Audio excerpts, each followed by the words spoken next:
We have the Chicago Bears taking on the Minnesota Vikings. This is your Week 1, 2025 prediction and preview video. Hit subscribe if you're new. Also hit the like button. Let's start off with the home team, the Bears. A lot of hype in this matchup because of the brand new head coach in Ben Johnson and all the moves that you made this offseason. And this is year 2 with Caleb Williams being the starting quarterback with this organization.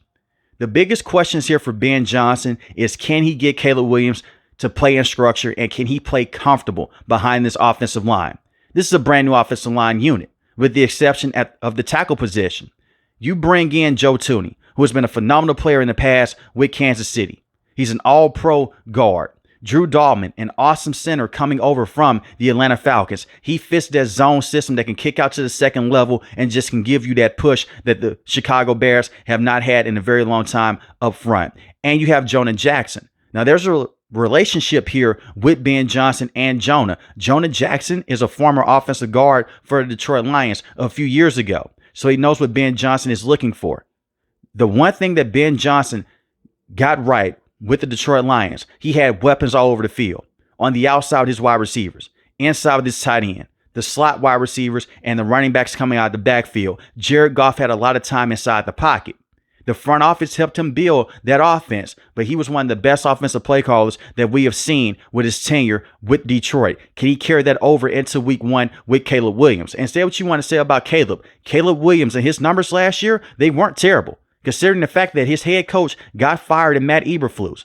Your offensive coordinator got fired and Shane Waldron. Your interim offensive coordinator was Thomas Brown. Then he became the interim head coach. That's a lot of carryover. And that's a lot of change for a quarterback within just his first year. So having that structure with your coaching staff and with the offensive line should even get more production out of Caleb. I trust that Caleb Williams can go out there and get rid of the football at a quicker rate right now. I know a lot of people, they came out and they said that Caleb Williams, he deserves a lot of blame for the sacks he took last year. And that's 50% true. But his offensive line was so terrible to where he did not trust that unit up front. He realized by week 5, I had to make a lot of plays on my own. If he can come out and trust this brand new offensive line that has been revamped, he can step up inside the pocket and just have those throws and deliver the football on a quicker basis. It should help the offense flow at a better rate with Chicago. Now, last year, early on, DJ Moore and Caleb Williams, the chemistry was not there. Thomas Brown became the offensive coordinator. They were force-feeding him the football. You don't have to do it in this situation because you have more weapons on the perimeter now. You drafted Colson Loveland in the first round, a very good tight end coming out of Michigan. And you have Cole Kmet. Don't sleep on him. Cole Kmet is a very good receiving tight end. Had a down year last year. But with Justin Fields, he was a top target within this organization. Luther Burden, you drafted him in this year's draft class. And you have Roma Dunze, who was also entering year 2 and had a solid rookie season. It's a bunch of weapons out there for Caleb Williams. All he has to do is take his time, go through his progressions, sit inside the pocket if the offensive line protection is there, and just deliver the football. And I can't stress this enough about Caleb. You don't have to play hero ball anymore. You have help now. He doesn't have to go out there and make those crazy throws over and over again. We fall in love with the crazy throws that we see with Joe Burrow, Patrick Mahomes, and Justin Herbert. That should not be a weekly occurrence. That should not happen every single drive. Just stick to the basics here. And if Caleb gets outside the pocket, that's when he can deliver some of those crazy passes across the middle of the field. But just play within structure and work with what Ben Johnson gives you. And I trust that Ben Johnson is going to tell Caleb early on, get the football out like how he did with Jared Goff and let those wide receivers make move in space. And the same with Luther Burden. Luther Burden was a very good wide receiver at Missouri, especially 2 years ago. He has a Deebo Samuel type of plays to where he can just go out there and make a defender miss and break a couple of tackles. And he can get you an extra 5 to 7 yards. Just dish the football off to those guys underneath and just take what the defense gives you. And beware of the blitz with Brian Flores. Brian Flores is one of the best defensive coaches in the NFL in terms of just setting in those blitzes from different angles. And if Caleb can just go out there and just not panic against the blitz, you should be okay in this matchup. You have DeAndre Swift coming out of the backfield. I trust that he'll have a better year this year with those brand new offensive linemen than he had last year. His best career year came with the Philadelphia Eagles because of the linemen that he had in front of him and the rushing threat with Jalen Hurts in his legs. But DeAndre Swift is a very good, talented running back to have coming out of this backfield. And be on lookout for Roshan Johnson, who is a very good number 2 to have alongside Swift. As far as the defense here, brand new defensive coordinator. Now, this has been the strong suit with the Chicago Bears when they had Matt Eberflus as their head coach. Part of it was because he was a defensive mind. He led so much on his defense. You now bring in Dennis Allen. Dennis Allen is the former head coach with the New Orleans Saints. Was not a very good head coach. Wasn't a good head coach with the then Oakland Raiders either. But as a defensive coordinator with the Saints, he did a very good job. And you have very good pieces on this defense. Now, I'm not going to come on here and say what to do against JJ. I have no idea what JJ is capable of doing. We haven't seen him play in a regular season game. We've only seen him play in preseason matchups. But JJ is a solid athlete based off what he did at Michigan. He can make some easy throws. He can make the easy decisions over and over again. And you are going against a team. They don't have Jordan Addison, their number 2 wide receiver, playing alongside Justin Jefferson, but they do have Adam Thielen. You have a very good secondary. Jalen Johnson is questionable for this matchup. He's dealing with a leg injury, but he has been the best cornerback on this team since they drafted him. He's been phenomenal in man coverage, and that's why you gave him a contract extension a few seasons ago. You have Tyreek Stevenson. I know a lot of people know Tyreek Stevenson for going out there and giving up the Hail Mary play against the Commanders last year. But on a regular occurrence, he's a very good consistent player on the back end of this defense. Play through your secondary. That's your strong suit here. And you have Kyler Gordon inside the nickel cornerback position. He is dealing with an injury right now, but he's on pace to play in week 1 against the Minnesota Vikings. Your linebackers, Tremaine Edmonds and TJ Edwards, they're a very good linebacking combo in the inside of that room. They can stop the run. They can get to the passer, especially Tremaine Edmonds. He's just a freak of nature. The one thing with the Bears, before they fired Matt Eberflus, they had a top passing defense and a top rushing defense. You can go back to that with the personnel that you have. You bring in Grady Jarrett in free agency. He's a very good defensive tackle. And the reason why you brought him in is so he can just go out there and just purely stop the run. He could push the pocket as well. The Atlanta Falcons moved on from him, but it wasn't because he was a bad player. Hasn't been the same player since he suffered that ACL injury a few years back, but he's still a very good player that you can have in the interior of your defense. You bring in Deo from the Indianapolis Colts. He has a high pressure rate, and I would look out for him in this matchup. We all know that Montez Sweat is the best pass rusher with Chicago. That's why you traded a 2nd-round pick to bring him in, and you gave him that contract extension. But you need more weapons on the outside to get to the quarterback besides Montez Sweat. And when I look at someone like Deo, in one-on-one situations, you should be able to go out there and hold your own. Montez Sweat is going to get that attention. They're going to chip block him. They're going to slide the offensive line protection his way. He's a game wrecker. And I'm not saying that he's on the same level as a TJ Watt, a Myles Garrett, or a Max Crosby. But this is the first player in NFL history to lead 2 teams in sacks, the Washington Commanders and the Chicago Bears. He is their pass rush, but bringing in Deo, that's a very good player. And sometimes you don't need to just go out there and bring in a bunch of sack numbers.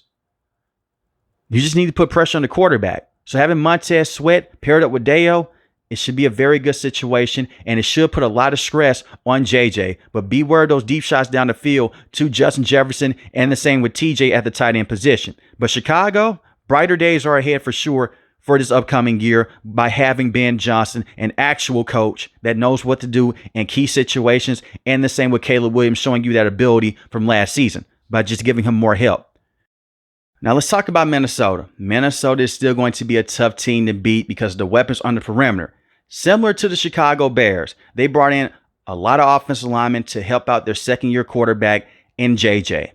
They brought in Donovan Jackson in the 1st round at the left guard position, Ryan Kelly, a top center to have in football from the Indianapolis Colts, and the same with Will Fries at the right guard position. And Christian is returning back from that ACL injury that he suffered last year against the Los Angeles Rams. As soon as he went down, the entire offense did not look the same. He's one of the best tackles to have in football. I'm going to say this early on. JJ looked very good in the preseason last year, his rookie year, before he tore his meniscus. This year in the preseason, he still had a strong outing. He had a couple bad plays. He's never played a single down in the regular season. So like I mentioned before, we don't really know what to expect out of JJ. But he's a very good athlete. And this is one thing that I do know about Kevin O'Connell. He can get the most out of his quarterbacks. Look at Kirk Cousins. Kirk Cousins was a pretty good quarterback with the then Washington Redskins. Comes over to the Minnesota Vikings. At that point in time, had a different head coach. He still looked solid. Kevin O'Connell answers the fold. He gets the most out of Kirk Cousins, has career highs in yards in terms of passing touchdowns. Kirk Cousins moves on. He goes to the Atlanta Falcons. Doesn't look the same. A lot of that is because of the injury that he suffered towards Achilles. Enter Sam Darnold. Sam Darnold last year had a career year. This was a man that was basically a journeyman quarterback. Got drafted by the New York Jets. They moved on from him. Goes to the Carolina Panthers. Has a couple of good moments. Becomes a backup with the 49ers. He was an afterthought in the NFL. Many analysts were saying that Sam Darnold may just be a bridge quarterback for just a couple of games. Then they're going to go with JJ. But for that entire year, Sam Darnold was a very good quarterback. He had some bad moments, but he still looked good. And a lot of that is because the players around him and the coaching with Kevin O'Connell. You have a lot of riches on the outside in terms of talent with Justin Jefferson, bringing back Adam Thielen and having TJ at the tight end position. Now, this offense is going to look drastically different when Jordan Addison is ready to play within the next few weeks because he's suspended right now. But you still know what the game plan is. Give Justin Jefferson the football as much as possible. And I imagine that TJ is going to have a big game in this matchup. He missed time last year recovering from that ACL injury. But in the back half of the season, the more he got to play with Sam Darnold, the better that he got to be on the field. And he is still a top receiving tight end to have in football. I know a lot of people, they talk about Brock Bowers, Travis Kelce, George Kittle. When he's fully healthy, TJ is right there in that conversation as a top receiving tight end. But the question I have for both teams here, can the offensive lines gel fast enough? When you have so much carryover on the offensive line, you have to get comfortable. That's why it was very important for both quarterbacks to play in the preseason and for these starting linemen. And pay attention to Christian coming off of that ACL injury. You're going to have more so of a balanced attack in key situations. It was so many times in the past with Kevin O'Connell. In the interior, they were just getting beat up over and over again by names like Fletcher Cox, and the same with Dexter Lawrence. That's why you brought in those stronger interior offensive linemen and that veteranship up front. I love what both teams did this offseason. And Aaron Jones was a top running back last year. Expect for him to get a lot of carries in this matchup, and the same with Jordan Mason. A report came out that Kevin O'Connell wants to have split action.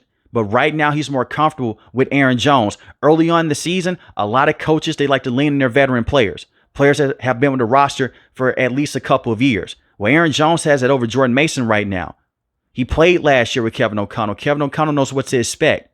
And if the play is not there in the interior, this is the one thing with Aaron Jones. He's not known for his speed, but he has some of the best jump cuts in football. If the inside of this defense, they come in and they crash in on the offensive line, he can bounce it out to the outside. He has that ability. And Jordan Mason is just a very good running back coming over from the San Francisco 49ers. But offensively, you're in a very good spot in terms of talent going against talent up there. Defensively, they made a lot of moves. Brian Flores, like I mentioned before, very good blitzer. He's known for going out there and just being chaotic and reckless with those blitzes in a good way. On the back end of that can also hurt you. If Caleb Williams can adjust against the blitz, like how Matthew Stafford did in the regular season and the same against the postseason, you may be in some trouble. Your secondary cannot hold up, in my opinion, this entire game if you just want to play man coverage on the outside against talents like Luther Burden, the same with Roma Dunze and DJ Moore, because Ben Johnson is going to throw a lot at you. And we saw the Minnesota Vikings struggle last year against the Detroit Lions and the play calls with Ben Johnson. They had a couple of good moments in those matchups. But if I'm Brian Flores, play it by ear early on those key downs. If it's third down, third and long, they're going to send a lot of pressure. Second down, it depends on the distance. They're going to send a lot of pressure. My thing here with Brian Flores is get Caleb Williams off schedule. He can make some crazy throws that other quarterbacks can't make. You'll live with that, but you don't want him to be comfortable inside that pocket. And we know what Ben Johnson's going to want to do. Go out there, run the football as much as possible, and take that pressure off of Caleb Williams. But in those key situations, dial in that blitz on Caleb and see how he reacts to it. I know what a lot of people may say, well, Caleb Williams against the blitz and against certain teams, he looked good. Brian Flores blitzes differently from any other coach in football. His blitzes just hit different because they come from so many different angles on the outside and certain gaps of the offensive line. And he can also fake a blitz. He can rotate those linebackers back. But you bring in Jonathan Allen, a very good defensive pass rusher, but he's known for stopping the run, coming over from the Washington Commanders when they cut him. Jonathan Grenard was the best pass rusher on this team last year. You no longer have Pat Jones. That's okay because you have Andrew Van Ginkel, who was a do-it-all linebacker last year. This man had 2 interceptions that went for pick sixes, had 11.5 sacks, and one forced fumble. Be on the lookout for him to be a huge game changer on the defensive end. Dallas Turner, it's time. I want to see Dallas Turner go out there and have a huge impact. Did not do much his rookie season because Brian Flores didn't play him as much. But this should be the year. You selected him in the first round with JJ. You just have so many good pieces in your front seven. Isaiah Rodgers at the cornerback position, Harrison Smith. I always say this. This man is in his late 30s, but he continues to go out there and play like he's 23, 24 years old. He just continues to move around across the middle of the field. Byron Murphy Jr. is the best cornerback with this roster. This is going to be a very good matchup. I know that a lot of analysts may say we could see this team possibly scoring 30 points. I don't see that happening. I see this being a close football game. I just really don't know what to expect out of JJ and the Minnesota Vikings. Because if he goes out there and he's red hot and he can pass the football around and he's hitting those key targets like how he was doing at Michigan, the Chicago Bears are going to be in for the fight of their life. And the same with Minnesota, with Caleb Williams having better offensive line protection. But I have to pick a winner here.